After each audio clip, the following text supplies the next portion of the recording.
ஒரு பொண்ணு கிஸ் கொடுத்து 1000 பேருக்கு மேல கொண்டிருக்காங்க. அது எப்படி திமிங்கலம் தானே கேக்குறீங்க? வாங்க சொல்றேன். வேர்ல்டு வார் 2 டைம்ல ஒரு பொண்ணு அமெரிக்கால உள்ள சோல்ஜர்ஸ் கிட்ட நல்லா பேசி அவங்களுக்கு கிஸ் கொடுத்துட்டு ஈவினிங் டைம்ல காணாம போயிடுவாங்களாம். அந்த கிஸ் பண்ணின சோல்ஜர்ஸ் அடுத்த 24 மணி நேரத்துக்குள்ள ஹார்ட் அட்டாக் வந்து இறந்து போயிருக்காங்க. அதை எப்படி கிஸ் பண்ணுனா சாவாங்கன்னு நீங்க கேக்குறது புரியுது. रुको जरा सबर करो.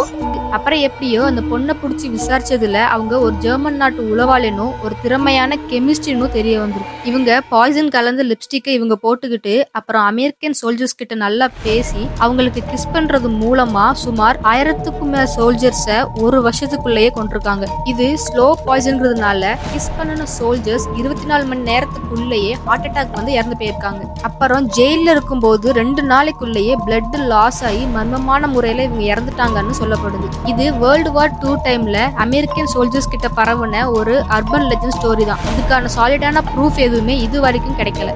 இந்த வீடியோ பிடிச்சிருந்துச்சுன்னா கமெண்ட்ல ஒரு ஒயிட் ஹார்ட்டை போட்டு விடுங்க. அப்படியே உங்க சப்போர்ட்டை கொடுக்க மறந்துடாதீங்க.